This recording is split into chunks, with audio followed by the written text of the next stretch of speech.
మనిషికి ఏ రకంగానైతే గోల్ లక్ష్యం ఉంటుందో ప్రపంచంలో ఉండే దేశాలకు కూడా లక్ష్యం ఉంటుంది. అమెరికా లక్ష్యము వ్యాపారం. నువ్వు మా ఇంటికి వస్తే ఏమిస్తావు, నేను మీ ఇంటికి వస్తే ఏమిస్తా. జర్మనీ యొక్క లక్ష్యము నాలెడ్జ్. ప్రపంచంలో ఎక్కడ జ్ఞానం ఉంటే ఆ జ్ఞానాన్ని ఎట్లా సంగ్రహించాలి. నాకు ధనం వద్దు, కనుక నాలెడ్జ్ కావాలి. ఇంగ్లాండ్ ప్రపంచంలో ఉండేటువంటి దేశాల్లో వలసవాదం ఎలా ఉండాలి, నా యొక్క ప్రపంచంలో ఉండేటువంటి దేశాలని ఎట్లా గ్రిప్పులో పెట్టుకోవాలి. మరి మన భారతదేశం యొక్క లక్ష్యం ఏమిటి అంటే, మన యొక్క భారతదేశ లక్ష్యము సాక్రిఫైస్ అండ్ సర్వీస్, సేవ మరియు త్యాగం. ఈరోజున టర్కీలో భూకంపం వచ్చింది. 24 గంటలు మన ఆర్మీ అక్కడ పనిచేస్తుంది. టర్కీకి పాకిస్తాన్కి స్నేహం ఎక్కువ, భాష ఒకటే, మతం ఒకటే. కానీ ఈరోజున అక్కడ ఉండేటువంటి స్టూడెంట్స్ ఏమంటున్నారంటే, భారతీయులు మాకు స్నేహితులు మాత్రమే కాదు, సిస్టర్స్ అండ్ బ్రదర్స్ అని పిలుస్తున్నారు మనని. కరోనా సమయంలో ప్రపంచంలో 80 దేశాల్లో మన సైంటిస్టులు కనుక్కున్నటువంటి, మన వైద్యులు కనుక్కున్నటువంటి వ్యాక్సిన్ అక్కడి ప్రజలకి మేలు చేసింది. నేను ఎందుకు చెప్తున్నానంటే, ఇది మన యొక్క దేశం యొక్క లక్ష్యం. ఇది ప్రపంచంలో మనతో పాటే పుట్టినటువంటి అస్సిరియా లేదు ఈ రోజున, సుమేరియా లేదు ఈ రోజున. మీరు పేర్లు విన్నారా? ఆ పేర్లు ఎప్పుడైనా వెళ్ళా కానీ లేవు. బాబిలోనియా లేదు, మెసపెటోమియా లేదు. ఈజిప్ట్ ఉంది కానీ ఈజిప్ట్ కల్చర్ లేదు. గ్రీస్ ఉంది కానీ గ్రీక్ కల్చర్ లేదు. ప్రపంచంలో 58 దేశాలు నాతో పాటే నడిచి కాలగర్భంలో కలిసిపోతే మిగిలినటువంటి ఒకే ఒక దేశం, అది భారతదేశము. ప్రపంచంలో ఎందుకు నిలిచి ఉంది ఈ దేశం? నాకున్న లక్ష్యం ఉందే, సర్వీస్ అండ్ సాక్రిఫైస్. భారత రాజ్యాంగంలో రాసి ఉంటుంది, ఇండియా దట్ ఈజ్ భారత్. మీరు వినాలి. నాకేమో ఇంగ్లీష్ రాదు, మీకు తెలుగు వస్తుందో నాకు తెలియదు. India that is Bharat. India ఆంగ్లేయులు పెట్టారు, కానీ భారత్ భరతుడు పరిపాలించాడు. రాముని తమ్ముడు భరతుడా, శకుంతల దుష్యంతుల కొడుకు భరతుడా, వేదాంతాన్ని ప్రపంచానికి చెప్పిన జడ భరతుడా. కానీ ఆ ముగ్గురు కూడా 1947 కాదు, 1857 కాదు, 1600 కాదు, కొన్ని వేల సంవత్సరాలుగా భారతదేశానికి స్ఫూర్తినిచ్చే ప్రాచీన దేశం నా భారతదేశం. ప్రపంచంలో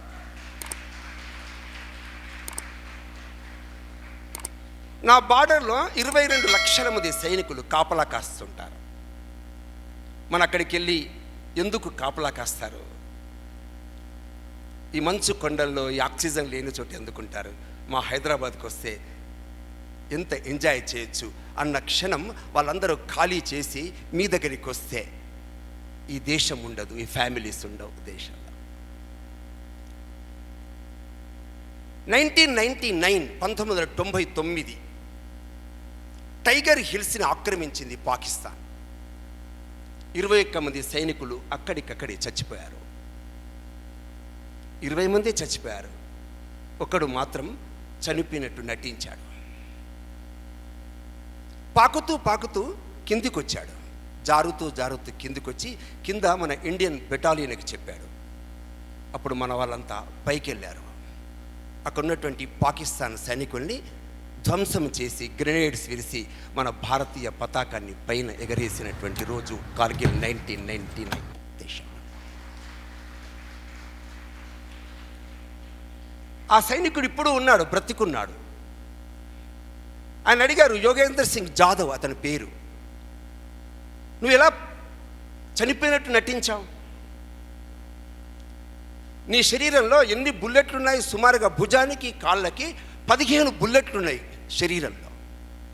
రక్తము పారుతుంది, పాకుతూ పాకుతూ జారుతూ జారుతూ. ఎలా వచ్చావు?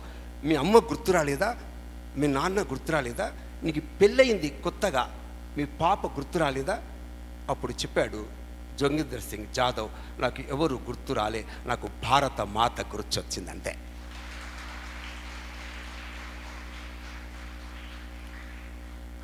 నాకున్నది ఒకే ఒకటి, 22 లక్షల మంది సైనికుల యొక్క లక్ష్యము ఈ నేల తల్లిని కాపాడము తప్ప మాకు ఇంకొకటి లేదు. ఈ నేల తల్లి ప్రేమ ఎన్నటికీ తరగనిది చెరగనిది, ఈ నా బ్రతుకుపై అధికారమున్నది తల్లికే. ఏ దేశాల ప్రజలైనా చెవులార వింటే కనుల కంటే నా అస్థికలపై సమాధిపై జై హిందని ప్రతిధ్వనించేను. ప్రవహించే నా రక్తం ప్రజల కోసమే, ప్రజల కోసమే. ప్రాణం పోతే పోనీ దేశం కోసమే, ప్రాణం పోతే పోనీ దేశం కోసమే. సరిహద్దులో జవానునై ఉరిమిన వేళ, నేల కొరిగిన వేళ, ఉగ్రవాద ఉన్మాదుల తరిమిన వేళ, నేను ఒరిగిన వేళ. చేమంతుల పూబంతుల మాలలు నాకొద్దు, కీర్తి పతాకాలు కాంత కనకాలసలొద్దు. చస్తే ఈ భువిలో మరు జన్మ కోరుతాను, దాసుడనై ఉంటానని అమ్మనడుగుతాను. ఎర్రకోట నెగిరే మువ్వన్నెల జెండా, మువ్వన్నెల జెండా, వన్నెల జెండా. ఒరిగిన నా శవం పైన ఎగిరితే చాలంటాను. ప్రాణం పోతే పోనీ దేశం కోసమే, ప్రాణం పోతే పోనీ దేశం కోసమే. ప్రపంచంలో ప్రతి దేశం, America, England, Russia, Germany, China, ఈ రోజున కనిపిస్తున్నటువంటి ఒక అగ్ర దేశాల యొక్క చరిత్రలన్నీ ప్రపంచంలో అన్నీ కూడా రక్తసిక్త చరిత్రలు. ప్రపంచంలో ఆయిల్ని దోచుకున్నాయి, డబ్బుల్ని దోచుకున్నాయి, అధికారాల్ని దోచుకున్నాయి, భూములు ఆక్రమించినాయి. ప్రపంచంలో 250 సంవత్సరాల పాటు ఇంగ్లాండ్ నా దేశాన్ని పరిపాలించి కేవలం 100 సంవత్సరాల కాలంలో 4 లక్షల కోట్ల పౌండ్లు ఈ దేశాన్ని నుంచి దోచుకుపోయి 10 కోట్ల మందిని ఈ దేశంలో చంపేసిన విషయం ఈ ప్రపంచానికి తెలియదు. ఆ విధంగా ప్రపంచంలో ప్రతి దేశం 150 దేశాల్ని, చిన్న చిన్న దేశాల్ని ఆక్రమించాయి. నీ దేశం భారతదేశం ఏదైనా ఒక్క సంఘటన చెప్పగలరా? ప్రపంచంలో ఫలానా దేశాన్ని దోచుకున్నది, ఫలానా దేశాన్ని ఆక్రమించింది, ఫలానా దేశంలో ఉండేటువంటి తన యొక్క ఆధిపత్యంలో పెత్తనంతో చెలాయించింది. కాబట్టి భారతదేశ చరిత్రలో ప్రపంచంలో ఏ దేశాన్ని మనం ఆక్రమించలే.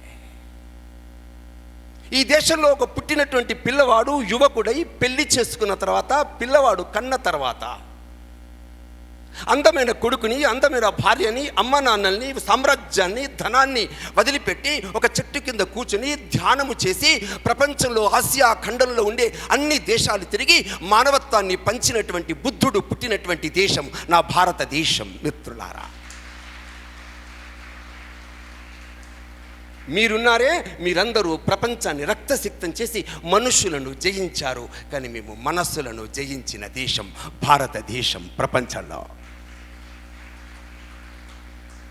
అందుకే ప్రపంచంలో ఏ దేశం బ్రతుకుతుంది? ఏ దేశం గాలిస్తుందో, ఏ దేశం నీడనిస్తుందో, ఏ దేశం అన్నం పెడుతుందో, ఏ దేశం ప్రపంచంలో ఇతరుల కోసమే బ్రతుకుతుందో, ఆ విధంగా ప్రపంచంలో ప్రపంచం కోసము బ్రతికే దేశం. భా అంటే కాంతి, రథ అంటే ఇచ్చేది, భా అంటే ప్రపంచానికి కాంతినిచ్చి వెలుగునిచ్చి ప్రకాశాన్నిచ్చే దేశం నా భారతదేశం. మిత్రులారా, ఇది 2023. మీకు తెలిసిన రాబోయేటువంటి ఒక 8-10 సంవత్సరాల తర్వాత ప్రపంచంలో నా భారతదేశం ఒక కీలకమైనటువంటి స్థానంలోకి అడుగు పెట్టబోతున్నది ప్రపంచంలో. మీరు వద్దన్నా కాదన్నా, అడ్డంకులు పెట్టినా, ఉగ్రవాదులు చెలరేగినా, దుర్గుణాలు సమాజంలో వ్యాపించిన ప్రపంచంలో భారతదేశము ఆ నడుస్తున్న కాలాన్ని ఎవరు ఆపలేని స్థితి ప్రపంచంలో కనిపిస్తుంది. మిత్రులారా, ప్రపంచంలో ఎక్కువ జనాభా కలిగినటువంటి దేశం ఏది? చైనా. ఎక్కువ మంది ముసలి వాళ్ళు ఉన్న దేశం ఏది? చైనా. కానీ మీకు తెలిసిన 7వ తరగతి, 8వ తరగతి, 9వ తరగతి, 10వ తరగతి చదువుతున్న విద్యార్థుల సంఖ్య 20 కోట్లు. ఇంటర్, డిగ్రీ, పీజీ విద్యార్థుల సంఖ్య దేశంలో 50 కోట్లు, 70 కోట్లు. ప్రపంచంలో అమెరికా జనాభా 39 కోట్లు. ఆ విధంగా 2 అమెరికాలు కలిగినటువంటి యువ కిషోరాలు కలిగిన దేశం భారతదేశం. అందుకే రాబోయే శతాబ్దం భారతీయ శతాబ్దం. మిత్రులారా, ప్రపంచంలో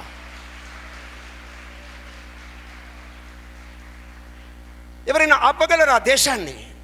అందుకే ఈ కాలఖండంలో అతి వేగంగా పరిగెడుతున్నటువంటి ఈ దేశం 1893 1893లో హిందూ అనేటువంటి ఇంగ్లీష్ పత్రికలో భారతదేశం చచ్చిపోయింది అని హెడ్డింగ్ పెట్టింది. హిందూ ధర్మం, హిందూ మతము చచ్చిపోయింది అని హెడ్డింగ్ పెట్టి వ్యాసాలు రాశారు, ఆర్టికల్స్ రాశారు 1893 జనవరిలో. అదే పత్రిక 1893లో సెప్టెంబర్లో శీర్షిక మార్చేసింది, భారతదేశం మళ్ళీ పుట్టింది. ఏమండి, ఒక 6 నెలల 7 నెలల క్రితం చచ్చిపోయిన ఈ దేశం మళ్ళీ ఎలా పుట్టింది? మహమ్మద్ బిన్ ఖాసిం మొదటిసారి దేశానికి దండయాత్రకు వచ్చిన తర్వాత సుమారుగా 1200 సంవత్సరాలు ఈ దేశం యొక్క సంస్కృతి, ఈ దేశం యొక్క అన్ని రకాల ధనధాన్యాలు, ఆస్తులు, సంపదలు, మనుషుల యొక్క స్వాధీనమైనటువంటి పరాధీనతని సమాజంలో ఏర్పడినప్పుడు ఈ దేశం చచ్చిపోయింది అనుకున్నారు. కానీ చచ్చిపోయినటువంటి ఈ దేశం, నివురు కప్పిన ఈ దేశం, మీకు తెలిసిన 1893 సెప్టెంబర్ 11న స్వామి వివేకానంద ప్రసంగం తర్వాత లేచి నిలబడ్డది భారతదేశం. మిత్రులారా, 1893లో స్వామి వివేకానంద వేదిక ఎక్కుతున్నప్పుడు ఎదురుగా కూర్చున్న వాళ్ళు హిందువులు కాదు, భారతీయులు కాదు, యువకులు కాదు, యువతులు కాదు. ప్రపంచంలో ఉండే 10 మతాలకు చెందిన వాళ్ళు కూర్చున్నారు.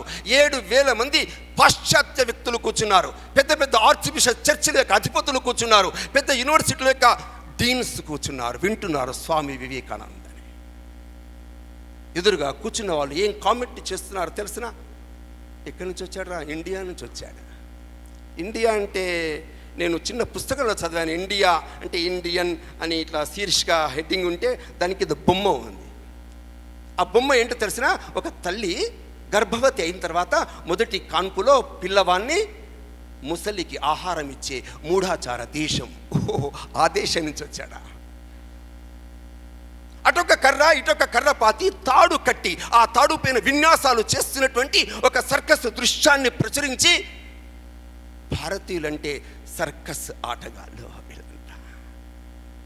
ఒక కోతికి తాడు కట్టి కర్ర పట్టుకుని ఆ కోతిని ఆడిస్తున్నటువంటి కోతుల ఆటగాళ్ళు వీళ్ళంతా. సభ్యత లేదు, నాగరికత లేదు, సమాజంలో లక్ష్యము లేదు, గోల్ లేదు.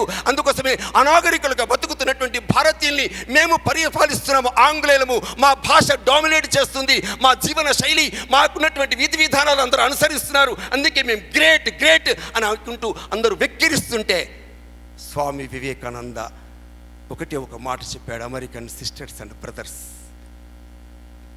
ఆడోళ్ళారా మగోళ్ళారా, లేడీస్ అండ్ జెంట్స్ అండ్లే, సిస్టర్స్ అండ్ బ్రదర్స్, మీరంతా నాకు అన్నదమ్ములు, అక్క చెల్లెలు. ఆ విధంగా భారతీయ సంస్కృతిని ప్రపంచంలో చాటి చెప్పిన వివేకానందుడు పుట్టిన దేశం భారతదేశం. మిత్రుల,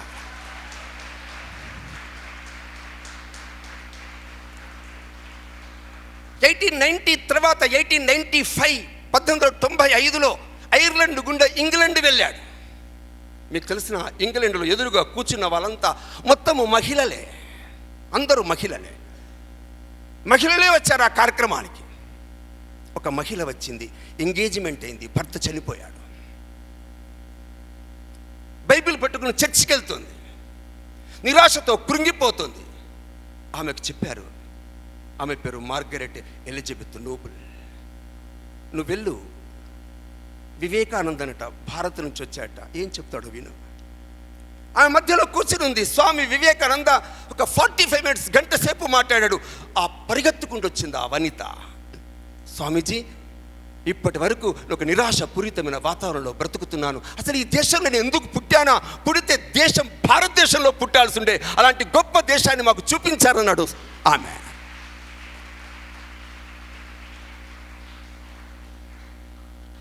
స్వామి ప్లీజ్ మీ దేశానికి వస్తాను, స్వామీజీ ప్లీజ్ నాకు అనుమతి ఇవ్వరా. వద్దు మా దేశానికి రావద్దు.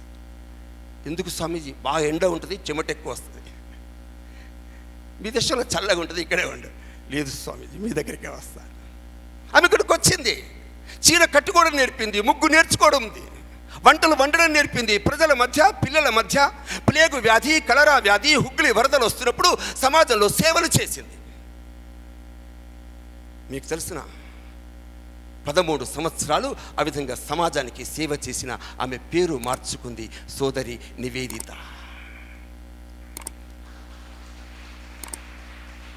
డార్జిలింగ్లో చనిపోయింది. డార్జిలింగ్లో సమాధి మీద రాసి ఉంటుంది, సోదరి నివేదిత 13 ఏళ్ళు దేశము కోసము శ్రమించి సేవించినటువంటి ఈ సోదరి నివేదిత చచ్చిపోలే, ఇక్కడ విశ్రాంతి తీసుకుంటుంది. ఆ విశ్రాంతి తీసుకుంటున్న వనిత ఎందుకు చచ్చిపోలేదంటే, ఇక్కడ కూర్చున్న మనమంతా బ్రతకాలి, నిలబడాలి. అందుకే ఆమె ఆత్మ ఆవహించడం కోసం ఇంకా బ్రతుకుంది. అలాంటి సోదరి నివేదిత యొక్క గురువు స్వామి వివేకానంద పుట్టిన దేశం భారతదేశం.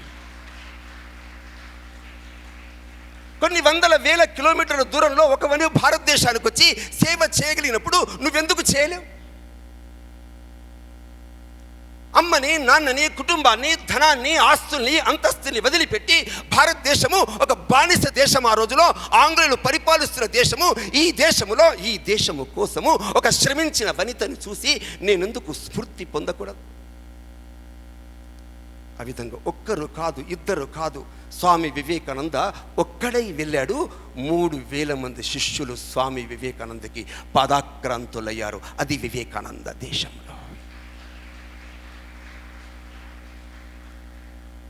స్వామి వివేకానంద 1897 భారతదేశానికి వచ్చేసాడు. చెన్నైలో మాట్లాడుతున్నాడు. చెన్నైలో ఏమని మాట్లాడుతున్నాడు తెలిసిన? స్వామి వివేకానంద నా కళ్ళలో ఒక స్వప్నం కనిపిస్తుంది.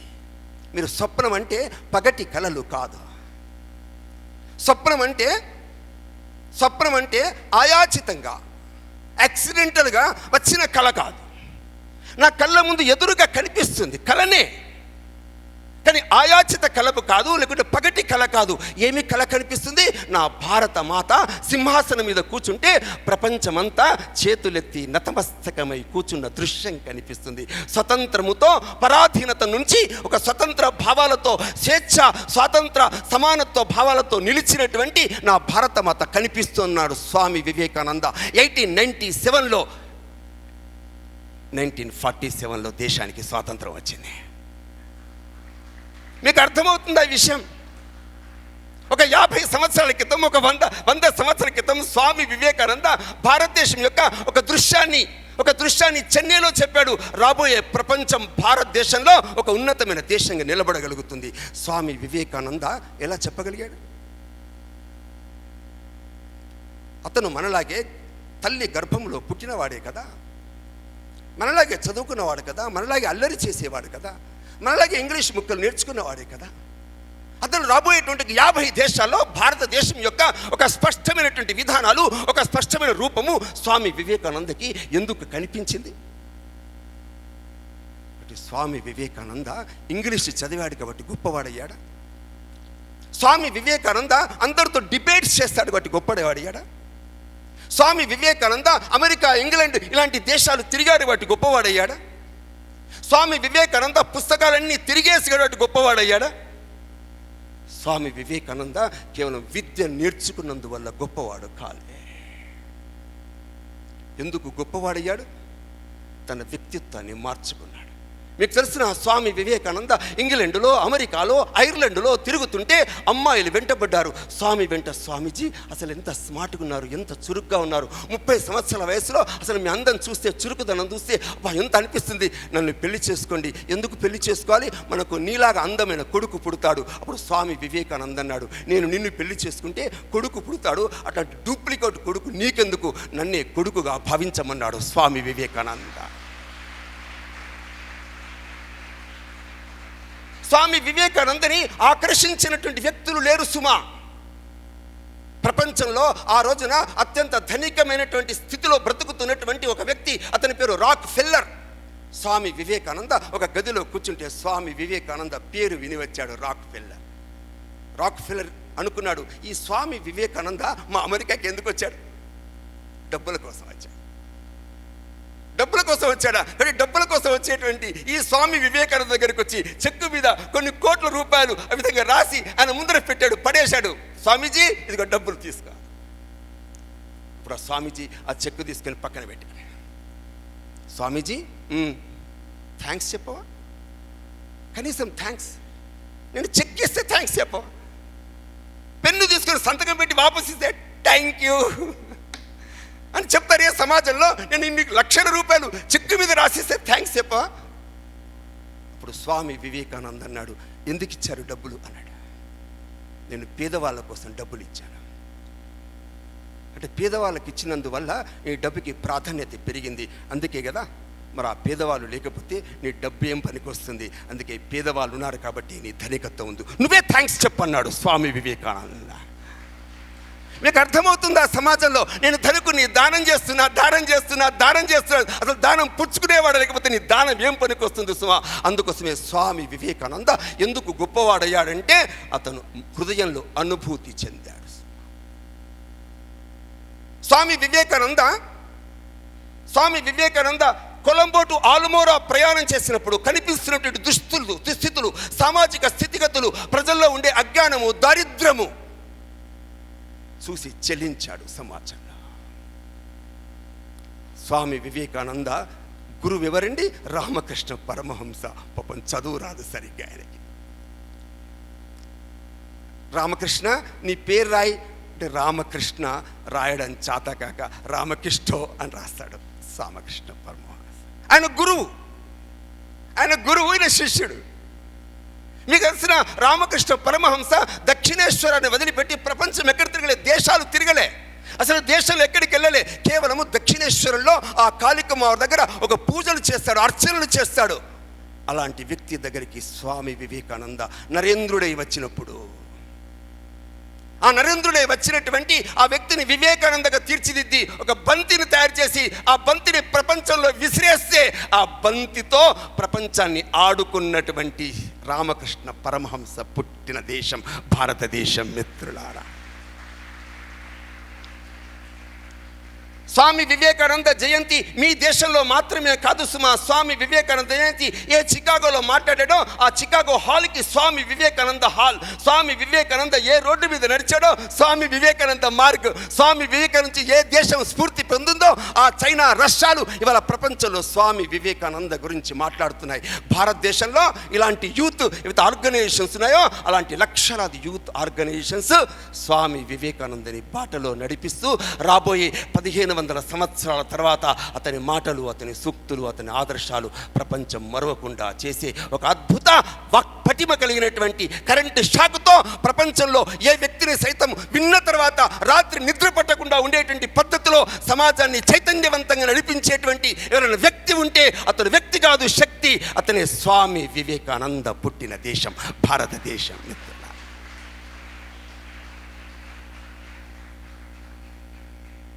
మీకు తెలిసిన స్వామి వివేకానంద ఎవరితను 23 సంవత్సరాల వయస్సులో భగత్ సింగ్ ఉరికంబం ఎక్కి చచ్చిపోతే తల్లి విద్యావతి ఏడుస్తే ఇంకొక తల్లి వచ్చి ఓదారుస్తుంది. విద్యావతి, ఎందుకు ఏడుస్తావమ్మా? పుట్టినవాడు చావక తప్పదు. అప్పుడు ఆ మంది, నాకు భగత్ సింగ్ చచ్చిపోతే నేను ఏడుస్తాను, నేను అదే కొడుకు చచ్చిపోతే ఏడట్లే, నేను కొడుకు చచ్చిపోతే ఏడుస్తాను. మరి ఎందుకు ఏడుస్తున్నావు? నాకు భగవంతుడు ఒకడే కొడుకు ఇచ్చాడు, ఇద్దరు ఇచ్చుంటే ఆంగ్లేయులతో పోరాటం చేయడం కోసం పంపించేదాన్ని అని చెప్పింది విద్యావతి దేశాల్లో. ఆ విధంగా ఒక్కరు కాదు, ఇద్దరు కాదు సుమా, భారతదేశంలో వేలాది మంది బెంగాల్లో, బీహార్లో, ఒరిస్సాలో, ఈ ప్రాంతంలో 23 సంవత్సరాల వయస్సు నుంచి 40 సంవత్సరాల వయస్సు వరకు ఉరికంబాలు ఎక్కుతున్నారు, బలిపీఠాలు ఎక్కుతున్నారు, లాఠీ దెబ్బలు ఎక్కుతున్నారు, గుండ్ల దెబ్బలు తిని చనిపోతున్నారు, బలిదానం ఎత్తున్నారు. ఎవరండి వీళ్ళకు స్ఫూర్తినిచ్చేది? ఎవరండి వీళ్ళకు ప్రేరణ ఇచ్చేది? వీళ్ళ ఆయుధాలు ఎక్కడి నుంచి వస్తున్నాయి? వెతకండి అని ఆంగ్లేయులంతా, పోలీసులంతా గదుల్లో వెతుకుతుంటే, వాళ్ళ సెల్ ఫోన్లో వెతుకుతుంటే బాంబులు కనిపించలే, కత్తులు కనిపించలే. ఏం కనిపించాయి? స్వామి వివేకానంద సూక్తులు కనిపించాయి. మిత్రులారా, సూక్తులు కనిపించాయి.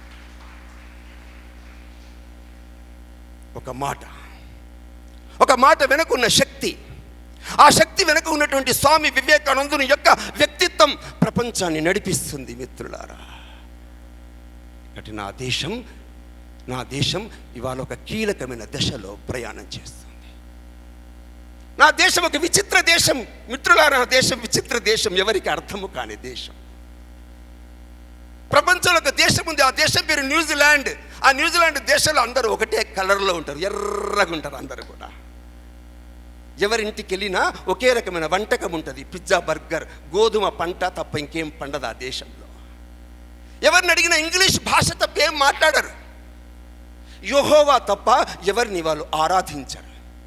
అలాంటి న్యూజిలాండ్లో ఒక ప్రొఫెసరు, ఒక చదువుకున్న విద్యావంతుడు, ఒక రీసెర్చ్ స్కాలరు భారతదేశానికి వచ్చి కశ్మీర్ నుంచి కన్యాకుమారి దాకా ఒక 6 నెలలు తిరిగిన తర్వాత ఈ దేశం గురించి ఏదైనా ఆర్టికల్ రాయి అంటే అతను ఏం రాస్తాడు తెలిసిన? సార్ ఏం రాయాలి సార్, ఈ దేశంలో ఏం రాయాలి సార్? ఈ దేశం కాదు సార్, చాలా దేశాలు ఉన్నాయి సార్ ఈ దేశంలో.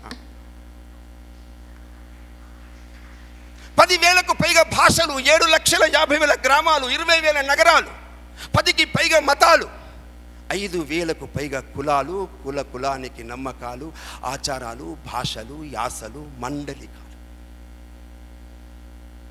ఈశాన్య ప్రాంతాల యొక్క నైసర్గిక పరిస్థితులు వేరే, కశ్మీర్ యొక్క పరిస్థితులు వేరే, కేరళ పరిస్థితులు వేరే, మధ్య భారత పరిస్థితులు వేరే. ఆ విధంగా భౌగోళికమైనటువంటి శీతోష్ణ స్థితి, సమశీతోష్ణ స్థితి, ఆ విధంగా భౌగోళికమైనటువంటి భేదాలు.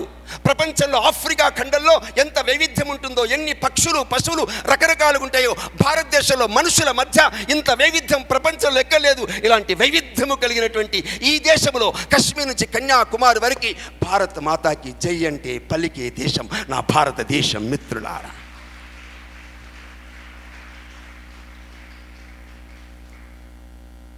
కాబట్టి కలర్లో తేడా ఉంటుంది, ఆహారంలో తేడా ఉంటుంది, డ్యాన్స్లో తేడా ఉంటుంది, మాటల్లో తేడా ఉంటుంది, శక్తుల్లో తేడా ఉంటుంది.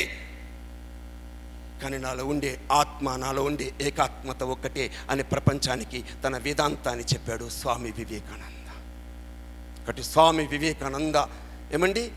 స్వామి వివేకానంద పుట్టిన ఈ దేశంలో పుట్టడం మనకి గర్వకారణమా కాదా? గర్వకారణమా కాదా? భారతీయుడిగా పుట్టడం గర్వకారణమా కాదా?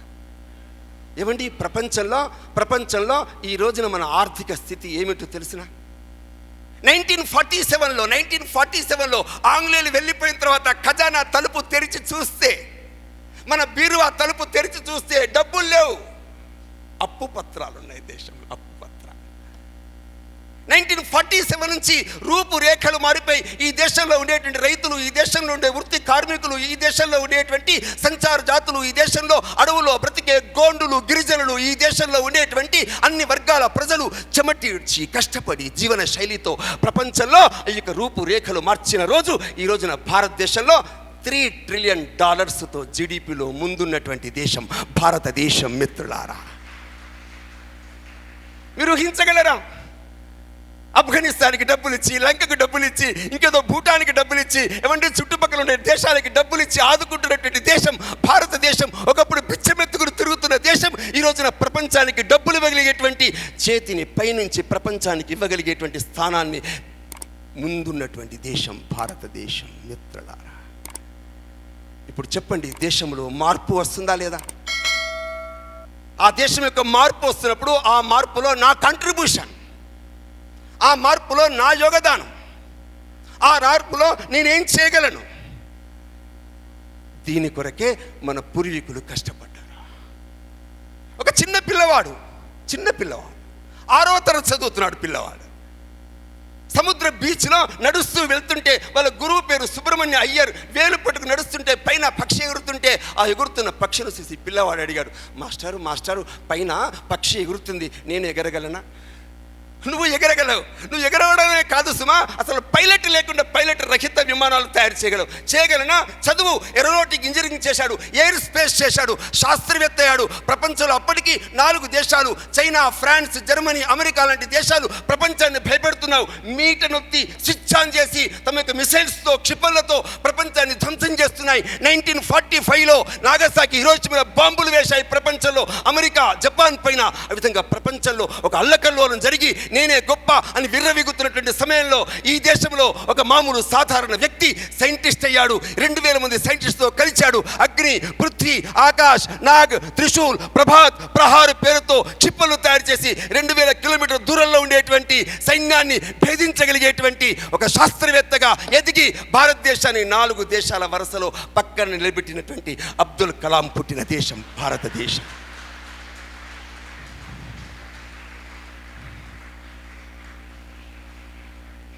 ఏమండి, అబ్దుల్ కలాం ఇంగ్లీష్ చదివాడు, తన మాతృభాషలో చదువుకున్నాడు. ధనిక కుటుంబంలో పుట్టాడా? ఒక సాధారణ కుటుంబంలో పుట్టాడు. డాక్టర్ ఒక్కరొక్కరు మనం పరిశీలిస్తుంటే అందరూ పేదవాళ్ళే పుట్టారు. ఒకటి దేశం ఈ రోజున ఒక కీలకమైన దశలో ప్రయాణం చేస్తున్నప్పుడు మిత్రులారా, మనము దేశం కోసమే పని చేయాలి. దేశం కోసమే.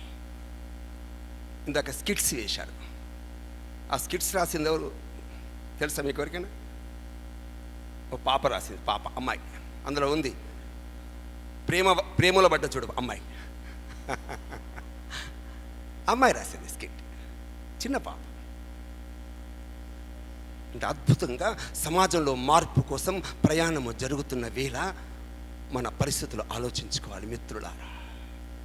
మనము దారిలో నడుస్తుంటే పక్కన బురద ఉంటే ఆ బురదలో ఎవరు దొర్లాడతారు? పిగ్, పందులు దొర్లాడతాయి. మనం దగ్గరికి వెళ్ళి పంది ఆ పంది అంటదా, ఏంది? ఏం లేదు, నువ్వు బురదలో దొర్లాడుతున్నావు, నువ్వు బయటకు వస్తే స్నానం చేయించి లిప్స్టిక్ పెట్టి పౌడర్లు పెడతావు, వస్తావా? పంది రాకపోగా తోక ఊపితే దాని గంధం మన మీద పడుతుంది. పందికి సంస్కారం ఇవ్వగలమా? ఒక అరుదైనటువంటి మానవ జన్మలో పుట్టినటువంటి మనకు మనసు, శరీరము, బుద్ధి, ఆత్మలతో కూడినటువంటి ఒక సమన్వయమైనటువంటి వ్యవస్థతో నడుస్తున్నటువంటి ఒక మానవ జన్మకి సంస్కారం ఇవ్వగలం. అలాంటి సంస్కారాన్ని ప్రపంచంలో ఎప్పుడూ ఇచ్చి ప్రపంచానికి వ్యక్తిత్వాన్ని నేర్పినటువంటి దేశం భారతదేశం మిత్రులారా. చిన్న పిల్లవాడు, అతని పేరు నచికేతుడు. మీరంతా ఇంటర్మీడియట్, డిగ్రీ, బీటెక్లు చదువుతున్నారు. ఇప్పుడేదో సంస్కారము, ఇప్పుడేదో దేశాన్ని ఉద్ధరిద్దాం అనుకుంటున్నారు. కాదు సుమా, 11 సంవత్సరాల వయస్సులో యముడితో ఆత్మజ్ఞానం కోసం ఆ విధంగా పోరాటం చేసి ప్రశ్నించి సమాధానాన్ని పొందినటువంటి నచికేతుడు పుట్టినటువంటి దేశం భారతదేశం. 11 ఏళ్ల పిల్లవాడే భగవంతుని కోసం ఆ విధంగా అడవుల్లో తిరుగుతూ చెట్టు కింద ధ్యానము చేసి సమాజంలో తనలో ఉండేటువంటి ఆత్మలు కనుక్కున్నటువంటి ధ్రువుడు పుట్టినటువంటి దేశం భారతదేశం. 16 ఏళ్ల వయస్సు నిండలేదు, కానీ కౌరవ సేనను కకావికలు చేసినటువంటి అద్భుత శక్తి సంపన్నుడు పుట్టినటువంటి అభిమన్యుడు పుట్టినటువంటి దేశం భారతదేశం. మిత్రులారా, వీళ్ళంతా మీలాగా యువకులు కాదు సుమా, బాలలే. అలాంటి బాలలే భారతదేశంలో అద్భుతాన్ని సృష్టించారు మిత్రులారా. కాబట్టి మనకు ఏ ఇంట్లో పుట్టామో, ఏ అమ్మ కడుపులో జన్మించాము, ఏ నాన్న కడుపులో జన్మించాము, అమ్మ కొరకు మీరు పుట్టలే, నాన్న కొరకు మీరు పుట్టలే. కాబట్టి అమ్మ కొరకు నాన్న కొరకు పుట్టకపోతే అమ్మ నాన్నల్ని బ్లాక్మెయిల్ చేయమని కాదు నేను చెప్తున్నది. మీ అమ్మ నాన్నల కడుపున మీరు ఎందుకు పుట్టారంటే రాబోయే రోజుల్లో మీ అమ్మ ఇటువంటి స్వరూపంతో పుట్టినటువంటి వ్యక్తి చేత ఒక అద్భుతమైన కార్యము చేయిద్దామని మీరు అమ్మ గర్భములో అదృష్టవశాత్తు జన్మించారు. అందుకోసమే అమ్మ కోసం, నాన్న కోసం, దేశము కోసం, సమాజం కోసం విశ్వ నరులమై ముందుకు సాగటం ఉందే, ఇదే నా ప్రయత్నం. ఆ ప్రయత్నంలో ముందుకు సాగటం నా కర్తవ్యం, ఇదే నా లక్ష్యం. మిత్రులారా, ఇక్కడ ఒక పాటతో నేను ముగించేస్తాను. ఓకే. అందరి కోసం అన్నీ ఇచ్చిన దేశం కోసం పని చేద్దాం. అందరి కోసం అన్నీ ఇచ్చిన దేశం కోసం పని చేద్దాం. దేశం మనకేమిచ్చిందంటూ వట్టి మాటలు కట్టేద్దాం. సూర్యుడు వెలుగుల కిరణాలిస్తే వాయువు ప్రాణం పోస్తోంది. పొలాల పంటలతో భూమాత ఆకలి తీరుస్తూ ఉంది. తోటి ప్రజలకు తోడుందాం, మానవత్వము చాటిద్దాం. తోటి ప్రజలకు తోడుందాం, మానవత్వము చాటిద్దాం. అందరి కోసం అన్నీ ఇచ్చిన దేశం కోసం పని చేద్దాం. దారిన పోయే జనులందరికీ చెట్లు నీడనే ఇస్తాయి. వికసించే నవ పుష్పాలన్నీ సువాసనలు అందిస్తాయి. త్యాగమూర్తులను స్మరిద్దాం, ఆదర్శంగా జీవిద్దాం. అందరి కోసం అన్నీ ఇచ్చిన దేశం కోసం పని చేద్దాం. వెనకబడిన